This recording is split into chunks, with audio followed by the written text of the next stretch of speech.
Hi, welcome to Bhaskar's area.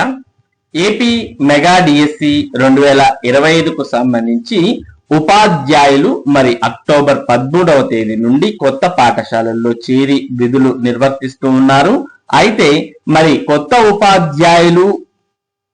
Upadhyaya training కు October 3వ తేదీ నుండి అటెండ్ అయి దాదాపు 10 రోజుల వరకు శిక్షణా కార్యక్రమాలు పూర్తి చేసుకున్న తర్వాత అక్టోబర్ 13వ తేదీన పాఠశాలల్లో చేరారు. మరి ఈ మెగా డిఎస్సి 2025లో ఎంపికైనటువంటి ఉపాధ్యాయుల యొక్క జాయినింగ్ డేట్ ఎప్పుడు, మరి ట్రైనింగ్ కు జాయిన్ అయిన అక్టోబర్ 3వ తేదీని తీసుకోవాలా, లేదంటే పాఠశాలలో చేరినటువంటి అక్టోబర్ 13వ తేదీని తీసుకోవాలా అనే సందేహం మరి అధికారుల్లో ఉత్పన్నమైంది. దీనికి సమాధానంగా మరి అనంతపురం జిల్లా డిఈఓ మనకు సమాచారాన్ని ఇవ్వడాన్ని మనం ఇక్కడ చూడవచ్చు. డిఎస్సి 2025 ద్వారా నియమింపబడిన నూతన ఉపాధ్యాయులందరూ అక్టోబర్ 3, 2025వ తేదీన శిక్షణా కార్యక్రమాలకు హాజరయ్యారు. ఇక శిక్షణ పూర్తయ్యాక వారు అక్టోబర్ 13, 2025వ తేదీన వారికి కేటాయించిన పాఠశాలల్లో చేరడం జరిగింది. కావున మండల విద్యా శాఖాధికారులు అనగా ఎంఈఓలు మరియు ఉన్నత పాఠశాలల ప్రధానోపాధ్యాయులు నూతన ఉపాధ్యాయుల సర్వీస్ జాయినింగ్ తేదీని అక్టోబర్ 3, 2025గా పరిగణించాలని తెలియజేయడమైనది అంటూ జిల్లా విద్యాశాఖాధికారి అనంతపురం వారు తెలియజేశారు. కాబట్టి ఈ యొక్క అనుమానానికి మరి అనంతపురం జిల్లా విద్యా శాఖాధికారి ఇక్కడ సమాధానాన్ని ఇవ్వడాన్ని మనం చూస్తూ ఉన్నాం. కాబట్టి ఎవరైతే మెగా డిఎస్సి 2025లో మరి విధుల్లోకి చేరారో వారి యొక్క జాయినింగ్ తేదీని అక్టోబర్ 3, 2025గా పరిగణించాలి అంటూ ఇక్కడ పేర్కొనడం జరుగుతోంది. మామూలుగా టీచర్లుగా అయితే అక్టోబర్ 13వ తేదీన చేరినప్పటికీ మరి శిక్షణా కార్యక్రమాలలో అక్టోబర్ 3వ తేదీ నుంచే వారి శిక్షణా కార్యక్రమాలు తీసుకుంటూ ఉన్నారు. ప్రభుత్వం కూడా అక్టోబర్ 3వ తేదీ నుంచి వీరికి జీతాలు చెల్లించాలి అంటూ కూడా మరి అధికారులకు ఆదేశాలు జారీ చేసింది. మరి అక్టోబర్ 3వ తేదీ నుంచి జీతాలు తీసుకుంటున్నారు కాబట్టి మరి అక్టోబర్ 3వ తేదీనే మరి విధుల్లో కూడా జాయిన్ అయినట్టుగా పరిగణించాలి అంటూ అధికారులకు ఇక్కడ ఆదేశాలు రావడాన్ని మనం చూస్తూ ఉన్నాం. ఇక ఏపీ మెగా డిఎస్సి 2025కు సంబంధించిన ప్రక్రియ మొత్తం పూర్తయిపోయి ఉపాధ్యాయులు కూడా పాఠశాలల్లో చేరారు. ఇక నెక్స్ట్ రాబోయే డిఎస్సి మీద చాలా మంది దృష్టి సారిస్తూ ఉన్నారు. మరి త్వరలోనే అంటే నవంబర్ 10వ తేదీన ఏపీ టెట్ నోటిఫికేషన్, ఇక జనవరిలో ఏపీ డిఎస్సి 2026 నోటిఫికేషన్ రాబోతోంది. ఇక మార్చ్ లో పరీక్షలు జరిగే అవకాశం ఉంది. ఈ నేపథ్యంలో దీనికి సంబంధించిన సమాచారాన్ని మనం ఇక్కడ చూడవచ్చు. అదిగదిగో మరో డిఎస్సి నోటిఫికేషన్, ఉద్యోగార్థుల్లో ఆనందం. ఏ శాఖలో అయినా ఆలోచిస్తాం కానీ విద్యాశాఖలో మాత్రం ఏ మాత్రం నిర్లక్ష్యం చేయం. ఏటా డిఎస్సి ప్రకటిస్తామని విద్యాశాఖ మంత్రి లోకేష్ ఇప్పటికే ప్రకటించారు.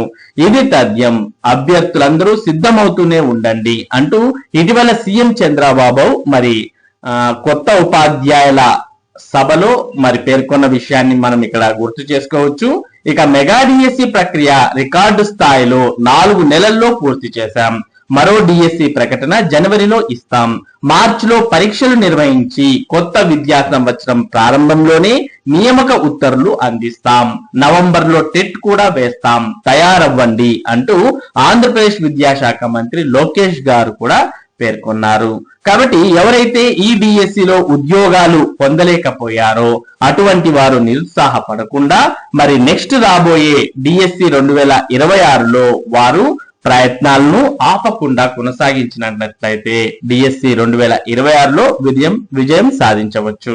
మరి నవంబర్లో టెట్ నోటిఫికేషన్, జనవరిలో డిఎస్సి నోటిఫికేషన్, మార్చిలో డిఎస్సి పరీక్షలు నిర్వహించి పాఠశాలలు ప్రారంభమయ్యే లోపే నియామకాలను కూడా పూర్తి చేస్తామంటూ విద్యాశాఖ మంత్రి తెలియజేయడాన్ని మనం చూడవచ్చు. ఇక మెగా డిఎస్సితో ఉమ్మడి తూర్పు గోదావరి జిల్లాలో 1241 మంది కళ్ళల్లో ఆశలు నింపిన రాష్ట్ర ప్రభుత్వం మరో డిఎస్సికి రంగం సిద్ధం చేస్తోంది. ఇటీవల త్రుటిలో ఉద్యోగ అవకాశాలు కోల్పోయిన వేలాది మంది ఉపాధ్యాయ నిరుద్యోగ అభ్యర్థులు ఎంతో ఆశగా ఎదురు చూస్తూ మరి ఈ నోటిఫికేషన్ కోసం చూస్తూ ఉన్నారు. ఉమ్మడి తూర్పు గోదావరి జిల్లాలో మెగా డిఎస్సికి 38,000 మంది 63,004 దరఖాస్తులు చేసుకున్నారు. వీరిలో 1,241 మంది ఎంపికయ్యారు. ఉద్యోగం రాని మిగిలిన అభ్యర్థులు మళ్లీ సన్నద్ధం అవుతున్నారు. మెగా డిఎస్సికి 44 ఏళ్ల వరకు దరఖాస్తు చేసుకునేందుకు అనుమతి ఇవ్వడంతో నియామకాల్లో 30% మంది ఈసారి నియామకాలు సాధిస్తారని అధికారులు అంచనా వేస్తున్నారు. మరో డిఎస్సి కూడా ఇదే వయోపరిమితి కొనసాగుతుందని, వయసు పెరుగుతున్న నిరుద్యోగ అభ్యర్థులు తీవ్రంగా శ్రమించడానికి ప్రణాళిక సిద్ధం చేసుకుంటున్నారు. మొత్తానికి మరో డిఎస్సి నోటిఫికేషన్ కు రంగం సిద్ధమైనట్టు మనం చూస్తూ ఉన్నాం. మొదటగా టెట్ నోటిఫికేషన్, దాని తర్వాత డిఎస్సి నోటిఫికేషన్ రాబోతోంది. ఇక ఈ చర్యలన్నిటితో ఆంధ్రప్రదేశ్ రాష్ట్రంలో విద్యా వ్యవస్థలో కొత్త శకం ప్రారంభమైనట్టు మనం గమనించవచ్చు. విద్యతోనే ప్రగతి నినాదంతో సర్కార్ అడుగులు. కూటమి నేతృత్వంలో ఏడాదిలోనే 12 కేంద్రీయ విద్యాలయాలు. కేజీ టు పీజీ విద్యలో కీలక సంస్కరణలు, పెను మార్పులు. ప్రతి ఏటా డిఎస్సితో పెరుగుతున్న విద్యా ప్రమాణాలు. రాష్ట్ర విద్యా వ్యవస్థలో నవశకం మొదలైంది. విద్యతోనే ప్రగతి నినాదంతో సర్కార్ అడుగులు వేస్తోంది. కూటమి అధికారంలోకి వచ్చిన నాటి నుంచి రాష్ట్ర ప్రభుత్వ పాలనలో విద్యాశాఖ ప్రగతి కుంటుపడింది. విద్యలో గతంలో 3వ స్థానంలో ఉన్న ఆంధ్రప్రదేశ్ 17వ స్థానానికి దిగజారింది. 10th ఇంటర్ ఫలితాల్లో పూర్తిగా వెనకబడ్డ పరిస్థితి నెలకొంది. ఇక కూటమి ప్రభుత్వం ఏర్పాటైన అనంతరం ముఖ్యమంత్రి చంద్రబాబు నాయుడు విద్యా వ్యవస్థపై పూర్తి స్థాయిలో దృష్టి పెట్టారు. ఉన్నత విద్యావంతుడు యువకుడైన నారా లోకేష్ కు విద్యాశాఖ బాధ్యతలు అప్పగించి సమూల ప్రక్షాళనకు శ్రీకారం చుట్టారు. ఈ 16 నెలల్లోనే రాష్ట్ర విద్యాశాఖలో మార్పులు చోటు చేసుకున్నాయి. విద్యా వ్యవస్థను గాడిలోకి తీసుకురావడంలో ఫలితాల్లో ఏపీ హవా మొదలైంది. ప్రీ ప్రైమరీ విద్య నుంచి పీజీ వరకు సమూల ప్రక్షాళనకు శ్రీకారం చుట్టడంతో మంచి ఫలితాలు వస్తున్నాయి. విద్యా వ్యవస్థలో లోకేష్ ముద్ర. రాష్ట్రంలో విద్యా వ్యవస్థకు పట్టిన గ్రహణం వీడిందనడానికి విద్యాశాఖ మంత్రి నారా లోకేష్ బాధ్యతలు చేపట్టిన నాటి నుంచి అమలు చేసిన సంస్కరణలే నిదర్శనంగా చెప్పుకోవచ్చు. విద్యా వ్యవస్థను పటిష్టం చేసి ఆ వ్యవస్థపై ఆయన తనదైన ముద్ర వేశారు. విద్యార్థుల భవిష్యత్తును ప్రణాళికాబద్ధంగా మార్చేందుకు నిర్ణయాలు తీసుకుంటున్నారు. ఏడాది కాలంలోనే గతంలో గాడి తప్పిన వ్యవస్థను మళ్లీ గాడిన పెట్టే ప్రయత్నం చేసి సఫలమయ్యారు. ఏ మాత్రం కసరత్తు లేకుండా గత ప్రభుత్వం సిబిఎస్ఈ, ఇంగ్లీష్ మీడియం, ఐబీ అంటూ పిల్లలపై తీవ్ర ఒత్తిడి తెచ్చింది. పాఠశాలల రంగుల కోసం నాడు నేడు పేరుతో వేల కోట్లు ఖర్చు పెట్టినట్లు గణాంకాలు చూపిస్తున్నాయి. కానీ ఒక్క టీచర్ ని కూడా నియమించలేదు. ఆ పరిస్థితులను పూర్తిగా మార్చేందుకు లోకేష్ బాధ్యతలు తీసుకున్న తొలి రోజు నుంచే ప్రయత్నిస్తున్నారు. ఇప్పుడు మంచి ఫలితాలు సాధిస్తున్నారు. కర్నూలు జిల్లాలో ఏకోపాధ్యాయ స్కూలు టీచర్ తన స్కూల్ను ఆదర్శంగా తీర్చిదిద్దిన విషయాన్ని తెలుసుకుని ఆ ఉపాధ్యాయుని తన వద్దకు పిలిపించుకుని మాట్లాడారు. ప్రభుత్వ స్కూళ్ల సంస్కరణలకు చేపట్టాల్సిన చర్యలు, ఇతర అంశాలపై ఆమె నుంచి సూచనలు, సలహాలు తీసుకున్నారు. వాటిని అమలు చేసేందుకు రాష్ట్ర వ్యాప్తంగా కార్యాచరణ ప్రారంభిస్తున్నారు. ఏడాదిలో విద్యాశాఖలో పెను మార్పులు వచ్చాయి. విద్యార్థుల సంక్షేమం, ఉపాధ్యాయుల భారం తగ్గించడం, మౌలిక సదుపాయాలు మెరుగుపరచడం, విద్యా నాణ్యత పెంచడంపై దృష్టి పెట్టారు. విద్యాశాఖలో రాజకీయ ప్రభావాన్ని తొలగించాలని నిర్ణయించారు. విద్యా కార్యక్రమాలు లేదా విద్యార్థులకు అందించే సామాగ్రిపై రాజకీయ నాయకుల ఫోటోలు, పార్టీ రంగులు ఉండకుండా నిర్ణయాలు తీసుకున్నారు. విద్యార్థులను రాజకీయ కార్యక్రమాలకు హాజరయ్యేలా ఒత్తిడి చేయకుండా వారి విద్యపై దృష్టి పెట్టాలని ఆదేశాలు జారీ చేశారు. జాబ్ ఫెయిర్లు తప్ప ఇతర రాజకీయ కార్యక్రమాలకు విద్యార్థులను తీసుకెళ్లకూడదని నిర్దిష్టమైన ఆదేశాలు విద్యాశాఖకు జారీ చేశారు. ఇక పాఠశాలల్లో సన్న బియ్యం భోజనం తేవడంతో పాటు జూనియర్ కాలేజీ విద్యార్థులకు మధ్యాహ్న భోజన పథకం అమలు చేస్తున్నారు. ప్రభుత్వ విద్యను కార్పొరేట్ స్థాయికి తీసుకెళ్లేందుకు తన వంతు ప్రయత్నం చేస్తున్నారు. గతంలో లేని విధంగా టీచర్ పేరెంట్స్ మీటింగ్ పెడుతున్నారు. మెగా పేరెంట్స్ మీట్ నిర్వహించి ఇతర రాష్ట్రాలకు ఆదర్శంగా నిలిచారు. అందరినీ సమన్వయం చేయడం ద్వారానే మంచి ఫలితాలు వస్తాయనే సదుద్దేశంతో విద్యా నాణ్యతను మెరుగుపరచడానికి కొత్త కరికులం తీసుకువస్తున్నారు. 3వ తరగతి నుంచే విద్యార్థులకు ఏఐపై పట్టు ఉండేలా పాఠ్య ప్రణాళికలు సిద్ధం చేస్తున్నారు. ఏడాది కాలంలో 12 కేంద్రీయ విద్యాలయాలు.